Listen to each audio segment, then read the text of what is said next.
Assalamualaikum warahmatullahi wabarakatuh.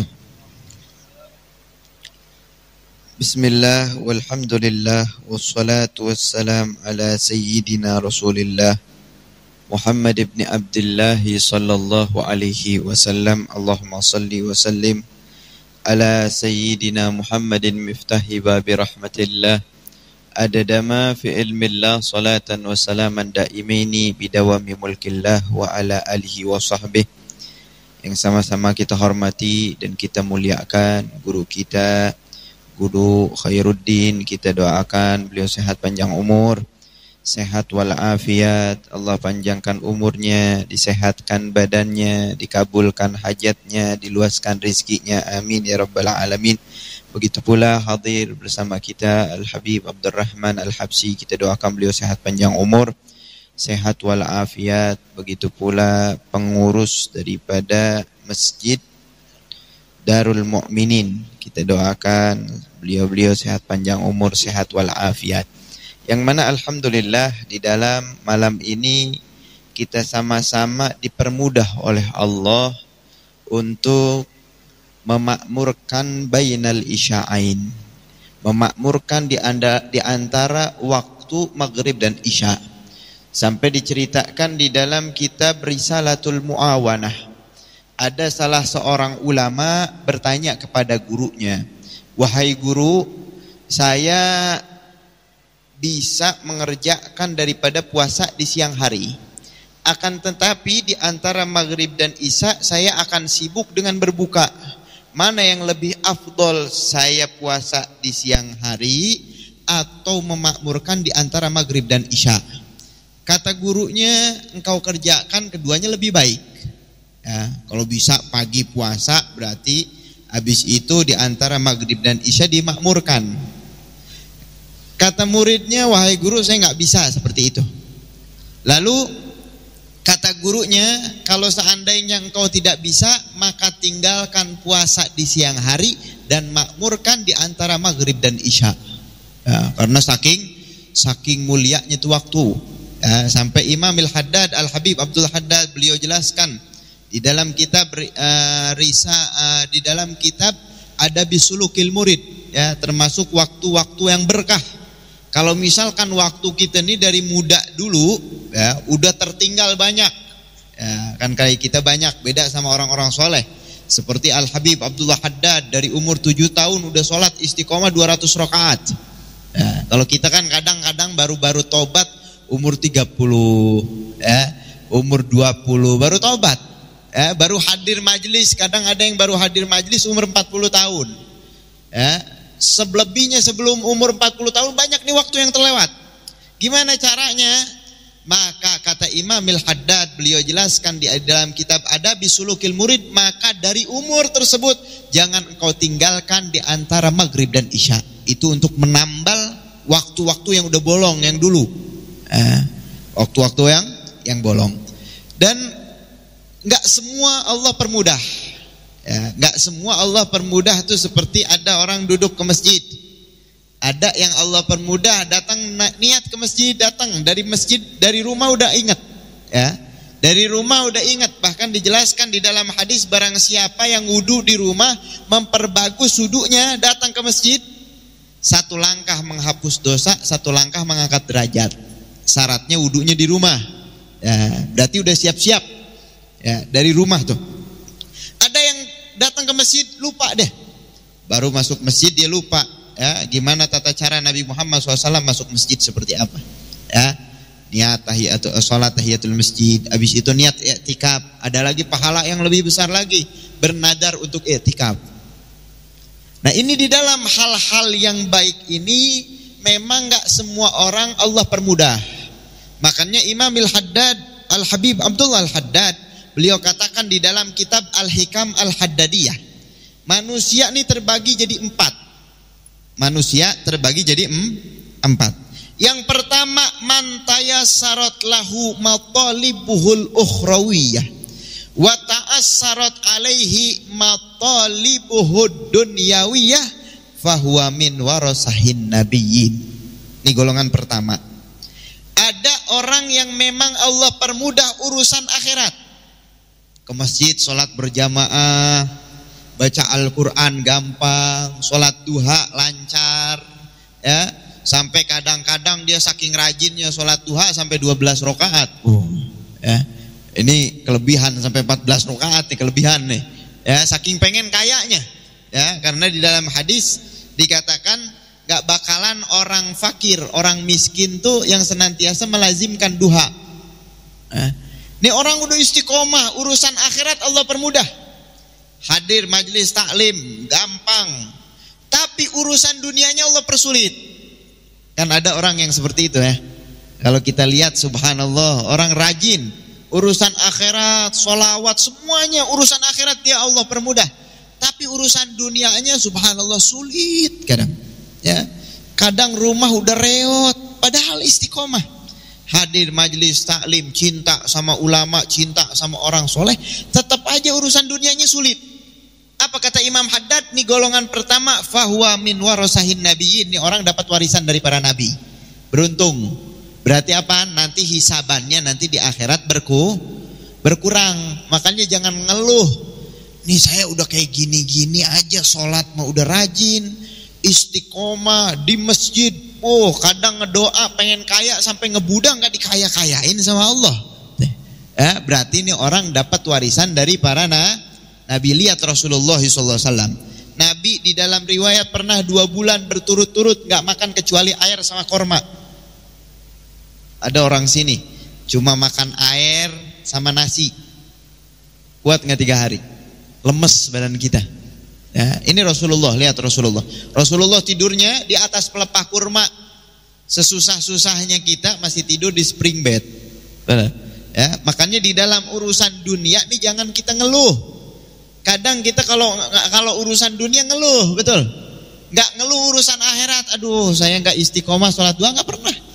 Tapi kalau urusan dunia, saya nggak punya mobil nih, saya nggak punya motor nih, ya. Hidup saya susah nih, ngeluh kalau urusan dunia. Ya, tapi kalau urusan akhirat nggak pernah. Ya, kalau dipermudah urusan akhirat, dipersulit urusan dunia, nih orang dapat warisan dari para nabi. Ini golongan pertama kata Imam Haddad. Ada golongan kedua, wa man tayassarat lahu matalibuhul ukhrawiyah wa dunyawiyah fahuwa min ashabil yamin. Golongan kedua, Allah permudah urusan dunia, Allah permudah urusan akhirat. Dia punya pekerjaan lancar, dunianya alhamdulillah punya. Ya, mobil punya, kereta punya, pesawat punya. Yang nggak punya pesawat luar angkasa doang nggak punya deh. Ya, saking kayaknya nih orang. Ya, dunia punya tapi dipakai buat akhirat. Nah, ini jarang. Makanya fahuwa min ashabil yamin. Ini orang-orang golongan kanan. Ini orang-orang jarang. Dia punya dunia dipakai buat akhirat. Tuh orang-orang jarang seperti ini. Ya, golongan kedua, dunianya dia punya, akhirat Allah permudah. Ini namanya golongan kanan. Nih orang beruntung. Dia punya yang namanya rumah dipakai buat nerima tamu. Dia punya yang namanya kendaraan dipakai buat khidmat sama ulama. Dia punya pangkat dipakai buat khidmat kepada ulama. Dia punya harta pakai buat sodakoh. Dia punya harta dipakai buat yang namanya nyumbang masjid, nyumbang pesantren, buat sodakoh, buat maulid Nabi. Nih jarang seperti ini. Ya, makanya Al-Habib Ali bin Muhammad Al-Habsyi, beliau mengatakan di dalam kalam beliau, ya, harta yang hakikatnya harta adalah yang menjadikanmu tinggi di sisi Allah. Itu namanya harta. Ya, harta bukan yang buat dibangga-banggakan, bukan. Harta hakikatnya itu apa? Harta yang dipakai buat akhirat. Ini harta yang hakikatnya seperti itu. Ya, makanya lihat Habib Ali bin Muhammad Al-Habsyi itu orang kaya. Yang ngaran Maulid Simtudurar pernah datang paceklik ke kota Seun. Di Seun tuh kota Seun, ya, kotanya Habib Ali Habsyi yang ngaran Maulid Simtudurar, ya. Datang paceklik, orang susah dijamu sama Habib Ali bin Muhammad Al-Habsyi, sampai binatang ternaknya dijamu sama Habib Ali Habsyi. Ya. Lihat Syekh Abu Bakar bin Salim di dalam riwayat, sampai beliau tuh sehari ngasih makan 1000 potong roti. Sehari. Berarti kalau 3 hari 3.000 orang dikasih. Kalau 4 hari 4.000 orang. Berarti kalau yang namanya 1 bulan berapa? 30.000 orang dikasih makan sama Habib. Kama Syekh Abu Bakar bin Salim. Ini orang-orang yang punya dunia dipakai buat akhirat. Ini beruntung, ya, karena nggak semua seperti itu. Nggak semua orang punya pangkat dipakai buat akhirat. Dia punya kedudukan dipakai buat akhirat. Dia punya pekerjaannya dipilih, yang kerja sama dia dipilih. Yang kerja sama saya harus yang namanya wajib sholat. Nggak sholat, jangan kerja di tempat saya. Ini beruntung. Ya, ini orang dunia dapat, akhirat dapat. Ya.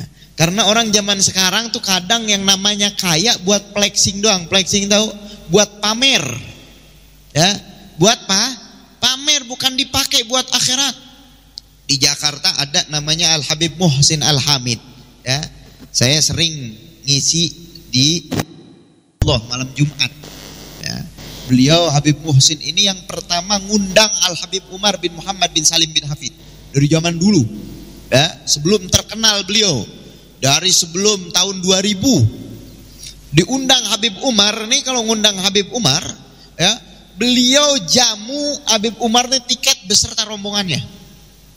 Sampai beliau tuh ngirim yang namanya tower ke Hadramut sana. Subhanallah. Sampai kalau kita lihat hall Cidodol, ada hall Syekh Abu Bakar bin Salim tuh di Cidodol. Ya, itu orang ribuan, ratusan ribu orang, ya, diundang sama beliau, dikasihnya basmati. Tahu basmati itu? Kalau di sana tuh basmati, beras India tuh, yang 1 kilonya 50.000. Ratusan ribu orang dikasih, bukan dikasih ayam, kasih kambing. Subhanallah. Ya, itu beliau punya dunia dipakai buat akhirat. Ini orang beruntung. Ya, ini 2 beruntung. Kalau yang pertama, ya, nggak usah dipinta, kayaknya kita dapat yang pertama. Ya, kalau yang kedua ini yang kita pengen punya dunia dipakai buat akhirat. Ya. Ada lagi yang golongan ketiga. Apa kata Imam Al-Haddad? Wa man tayassarat alaihi matalibuhud dunyawiyah wa ta'assarat alaihi matalibuhul ukhrawiyah fahuwa minal mustadrajin. Ada orang yang Allah permudah urusan dunia, dipermudah urusan dunia tapi dipersulit urusan akhirat. Makanya jangan heran, kadang ada orang-orang yang kaya tuh susah diajak baik. Ya, diajak yang namanya sodako, diajak berbuat baiknya sulit. Tapi kalau buat dangdutan, nyawer nomor 1. Ya, kadang buat yang namanya buat apaan? Buat perayaan-perayaan, coba lihat. Kalau buat nikahan-nikahan, subhanallah, diundang artis dari mana aja. Nih kata Imam Haddad, orang yang memang Allah permudah urusan dunia tapi dipersulit urusan akhirat. Ya. Kadang ada orang biasa aja, tapi kalau buat sedekah nomor 1. Ya. Padahal dia nggak punya dunia. Ya. Makanya nih ada orang-orang yang memang Allah permudah urusan dunia tapi diajak kebaikannya sulit. Fahuwa minal mustadrajin, kata Imam Haddad. Ini orang dapat istidraj dari Allah. Ya. Dilulu sama Allah, terus dikasih nikmat tapi supaya semakin jauh dari Allah Subhanahu wa ta'ala. Ya, lihat dong, saya nggak pernah ngaji, rezeki saya lancar. Ya, saya nggak pernah duduk sama orang soleh, rezeki saya lancar. Saya senangnya joget-joget, rezeki saya lancar. Daripada ente sering baca Al-Quran, ente sering dekat sama orang soleh, tetap aja rezekinya seret. Nah, ini orang dapat istidraj dari Allah Subhanahu wa ta'ala. Makanya na'udzubillah, ya, kadang kita lihat subhanallah, ya, karena memang tadi Nabi pernah bersabda, manusia ini akan dipermudah oleh Allah dengan apa yang dia diciptakan. Ya. Ada orang-orang lihat subhanallah, yang di pinggir jalan sampai apaan seneng di pinggir jalan nongkrong aja, padahal udah tua. Ya, udah tua, umur udah 50, 60 nongkrong aja pinggir jalan. Kadang ada yang di pos ronda sampai jam 2 malam main gaple. Main remi kadang. Main karambol. Tuh lihat orang yang mancing, subhanallah. Ya, yang mancing tuh kuat berjam-jam. Tapi kalau suruh ngaji coba. Ya, kadang orang sulit. Kadang sejam aja udah pegel. Ya, ini orang Allah permudah urusan dunia dipersulit urusan akhirat. Sampai kita lihat subhanallah zaman sekarang nih marak yang namanya judi online. Judi online, orang main judi nih di lewat HP. Judi online, orang sampai bisa yang namanya main judi online sampai 200 juta hutangnya. Subhanallah. Coba kalau 200 juta dipakai buat beli mobil, kebeli mobil tuh. Pakai buat beli tanah, kebeli tanah, bangunin majelis taklim jadi majelis taklim. Tapi karena tadi karena memang Allah permudah dia urusan dunia, kalau buat urusan dunia gampang. Tapi kalau buat sodakoh susahnya minta ampun. Nih orang memang Allah permudah seperti itu. Ada orang yang nyawer tuh gampang. Nyawer 300.000, anaknya pakai baju partai, ingusan, giliran minta jajan susahnya minta ampun. Ini orang Allah permudah urusan dunia, dipersulit urusan akhirat. Ini adalah orang-orang yang mendapatkan istidraj. Yang ketiga, yang terakhir, yang keempat, kata Imam Haddad, ini yang parah. Apa? Orang Allah persulit dunianya, Allah persulit akhiratnya. Fahuwa minal mamqutin. Ini orang dibenci sama Allah. Dunia nggak dapat, akhirat nggak dapat. Rumah ngontrak 3 bulan kontrakannya belum dibayar, nggak pernah sholat, nggak pernah minta sama Allah, nggak mau dekat sama orang soleh, nggak mau hadir majelis taklim. Dunia nggak dapat, akhirat nggak dapat. Ini orang dibenci sama Allah Subhanahu Wa Taala. Udah mah susah, hidupnya belangsak, cuma nggak mau minta sama Allah, nggak mau dekat sama orang soleh, nggak mau minta doa kepada orang-orang soleh. Nah, ini namanya orang dibenci sama Allah subhanallah. Kadang kita lihat orang tuh mudah buka aurat, ditanya suruh pakai kerudung, nggak mau pakai kerudung. Kenapa nggak mau pakai kerudung? Jelek. Kalau saya pakai kerudung ya memang mukanya jelek, benar. Itu kalau yang namanya artis buka kerudung tuh dapat duit. Jadi kalau orang kampung buka aurat mau dapat apaan? Dapat hikmah. Dapat hikmahnya aja udah. Ini dunia nggak dapat, akhirat nggak dapat. Makanya Nabi tadi bersabda, manusia ini tergantung diciptakannya. Allah akan permudah untuk orang tersebut, diciptakan untuk orang tersebut. Kalau memang Allah permudah untuk berbuat baik, maka orang tersebut akan gampang berbuat baik. Tapi kalau memang orang tersebut Allah permudah di dalam berbuat buruk, akan gampang berbuat buruk. Makanya kata Syekh Abu Bakar bin Salim, alamatus sa'adah, tanda-tanda orang yang bakalan meninggal husnul khatimah itu apa? Kata Syekh Abu Bakar bin Salim, orang tersebut akan Allah permudah di dalam berbuat baik. Diajak baik, kan ada orang yang kayak gitu diajak gampang, ngaji yuk, ayo ke masjid yuk, ayo. Ada memang yang permudah, dekat sama orang soleh gampang aja nih orang, dekat sama orang soleh, dekat sama ulama, dekat sama habaib gampang. Allah kasih permudah. Nih kata Syekh Abu Bakar bin Salim, alamatus sa'adah, tanda orang yang bahagia, orang yang bakalan meninggal husnul khatimah, Allah permudah langkah kakinya menggapai keridhaan Allah Subhanahu Wa Taala. Coba lihat orang-orang soleh, orang-orang soleh itu mudah, sampai tadi Al Habib Abdullah Al Haddad, subhanallah, sholat 200 rakaat. Bayangin kita nih, sholat kadang sholat wajib aja pegel, apalagi sholat 200 rakaat, sholat tarawih aja kadang-kadang, benar. Itu baru 1 bulan, bukan setiap hari. 1 bulan. Setiap malam bulan Ramadan 23 rakaat, masih ada yang nyari 11 rakaat. Kenapa pegel? Kenapa? Tadi Allah permudah. Karena setiap manusia Allah akan berikan kemudahan dengan apa yang diciptakannya.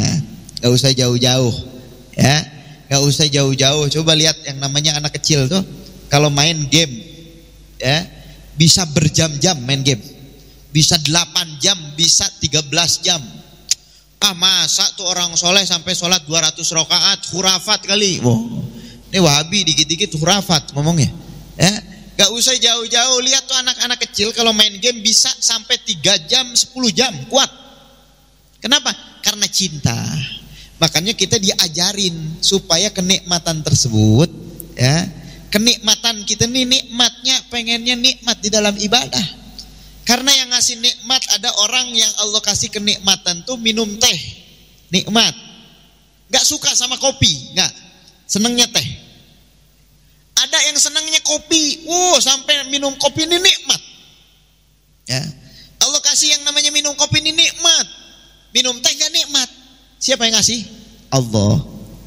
Ya, Allah Subhanahu wa ta'ala. Ya, makanya tadi kata Imam Haddad, ada memang Allah permudah urusan dunia tapi dipersulit urusan akhirat. Ya, gampang aja. Kalau buat sodako pelit, tapi kalau buat rokok sehari 2 kali ngerokok, 2 bungkus. Ya. Subhanallah, tuh rokok sampai ada yang 50.000 1 bungkus. Coba kalau ente sodako sehari 100.000, wah jadi orang kaya semuanya. Ya. Ini gampang buat dibakar doang. Tapi kadang kalau buat maulid Nabi, susahnya minta ampun. Ya. Kenapa tadi Allah permudah urusan dunia, dipersulit urusan akhirat. Makanya Al-Habib Ali bin Muhammad Al-Habsyi dan orang-orang soleh itu, ya, mereka senantiasa minta sama Allah. Karena ini memang nikmat di dalam ibadah nih. Ya, kita senantiasa di dalam sholat, di dalam Al-Fatihah. Coba lihat, kita berdoa sama Allah, ihdinas siratal mustaqim, siratal ladina an'amta alaihim. Ya Allah, tunjukkan terhadap kami jalan yang lurus. Mana sih jalan yang lurus? Jalan yang mana orang-orang tersebut diberikan nikmat olehmu ya Allah. Nikmat di dalam ibadah, nikmat di dalam zikir, nikmat di dalam memuji Nabi, nikmat di dalam sholawat sama Rasulullah Sallallahu Alaihi Wasallam. Ya, coba lihat orang-orang soleh itu, ya, sampai nikmatnya bersama Nabi. Sampai apa kata Habib Ali bin Muhammad Al-Habsyi? Beliau katakan, apa kata Habib Ali? Ya, min aina yakhtur ala qalbil qadar wal hazan wa ana ma'i khairu khalqillahi jaddil hazan. Dari mana datang sumpek sama hatiku nih, sedangkan di dalam hatiku nih senantiasa bersama jaddil hasan, baginda Muhammad Sallallahu Alaihi Wasallam. Ya, makanya orang-orang soleh itu makan jangan heran. Orang soleh sampai ada yang hatam Al-Quran sehari, hatam Al-Quran. Ya, ada yang namanya di dalam sholat duhanya baca 8 juz Al-Quran. Al-Habib Abdullah bin Husain bin Thahir, ya, beliau baca 8 juz Al-Quran di dalam sholat duha. Kenapa? Ya Allah permudah. Ya, makanya kita diajarin minta sama Allah. Apa doanya? Allahumma ja'al fi ta'atika farahi wa sururi wa fi mardatika jami'a umuri. Ya Allah, jadikan kesenanganku, kebahagiaanku di dalam taat terhadapmu ya Allah. Ya, itu nikmat. Ada orang-orang yang subhanallah, kapan ya ngaji? Lama nih gak ngaji. Saya pengen ngaji. Kapan ketemu sama orang soleh? Kenapa? Udah mendapatkan kenikmatan. Makanya minta, dianjurkan apa? Minta seperti itu. Ya, ini doa Al-Habib Ali bin Muhammad Al-Habsyi itu doa akhir majlis. Allahumma ja'al fi ta'atika farahi wa sururi wa fi mardatika jami'a umuri.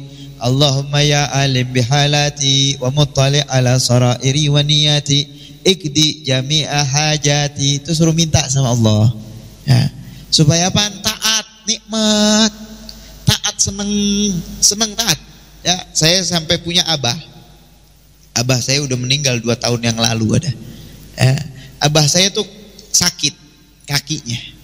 Ya, sampai tua tuh abah saya sering ngaji istiqomah kayak gini. Ya, malam, setiap malam sama pagi. Ada tuh kiai-kiai di sana bikin pengajian. Abah saya hadir aja. Hadir dengerin kayak gini, ya. Kita diajarin, dididik tuh, hadir pengajian. Ya, sampai tua, sampai mau meninggal, beliau nih punya kakinya sakit, ya, susah jalan, gerak sakit. Sampai tuanya pengen nanya, mau kemana? Mau ngaji bah. Loh, kok saya nggak diajak? Nah, bah, gimana mau diajak? Naik motor aja susah, jalan aja susah.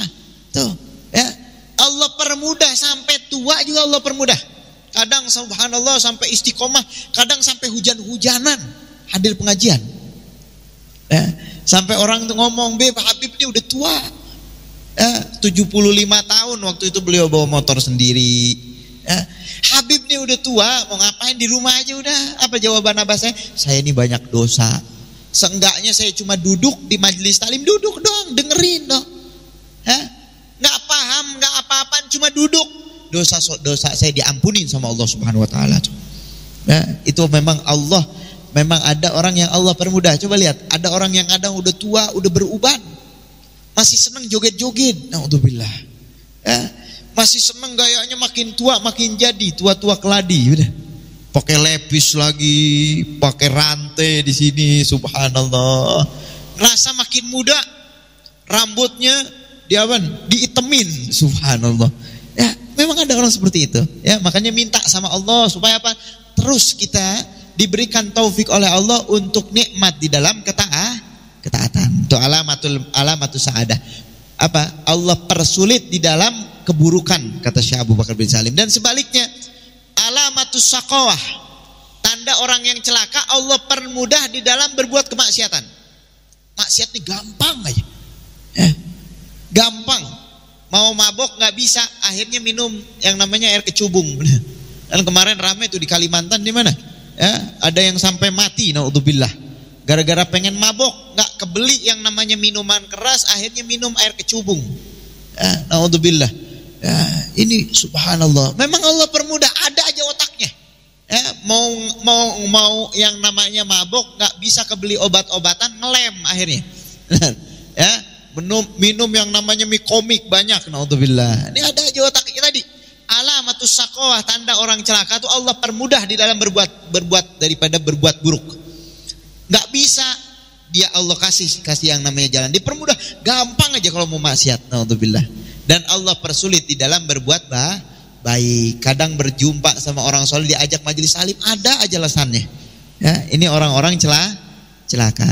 Jadi ini manusia ini terbagi jadi 4. Yang pertama, Allah permudah urusan akhirat tapi dipersulit urusan dunia.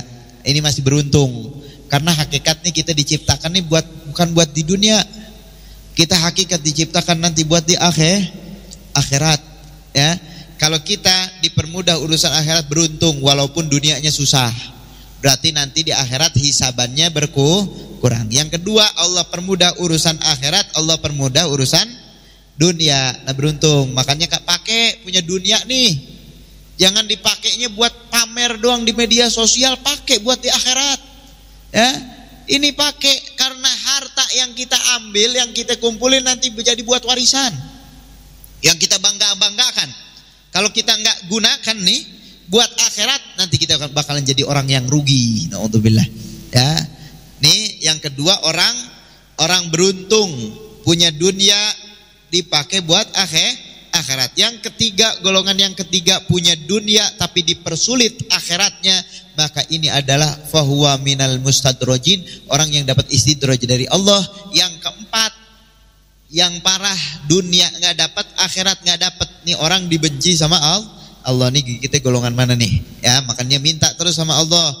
Minta sama Allah supaya kita mendapatkan taufik dari Allah, mendapatkan hidayah dari Allah. Untuk apa? Senantiasa taat kepada Allah Subhanahu wa Ta'ala. Mahal. Kayak gini nih, kita duduk sama guru, baji daripada belajar majelis taklim, mahal. Gak semua. Coba lihat orang-orang kadang yang di luar nikmatnya dengerin musik, nikmatnya nongkrong, nikmatnya jauh dari Allah. Tapi ada memang orang-orang yang nikmat dekat dengan Allah, dekat dengan baginda Muhammad sallallahu alaihi wasallam. Semoga Allah Subhanahu wa taala golongkan kita menjadi orang-orang yang mendapatkan taufik dari Allah. Allahumma ij'al fi ta'atika farahi wa sururi wa fi mardatika jami'a umuri. Allahumma ya alim bihalati wa muttali ala sarairi wa niyati, ikdi jami'a hajati waghfir dunubi wa sayyiati wa tajawaz an khati'ati wa zallati wa taqabbal jami'a hasanati wa samihni fima madha ma ya'ti waqtubna fi diwani sadati wasluk bisabila najati fi hayati wa mamati. Allahumma inna tami'un fi atak, ragibun fi ridak, mustaslimun li ghadak, faktubna min awliyak, wasluk bisabilah hudak, wa alhiqna bi asfiyak. Wa sallallahu ala sayyidina Muhammadin wa ala alihi wasallam. Dan kita doakan guru kita, Guru Khairuddin, semoga Allah Subhanahu wa ta'ala panjangkan umurnya, disehatkan badannya, diluaskan dakwahnya, dijadikan keturunannya keturunan yang soleh dan solehah. Wa sallallahu ala sayyidina Muhammadin wa ala alihi wasallam. Alhamdulillahirabbil alamin. Kurang lebihnya mohon maaf kalau kepanjangan. Hadamini wal afu minkum. Wassalamualaikum warahmatullahi wabarakatuh.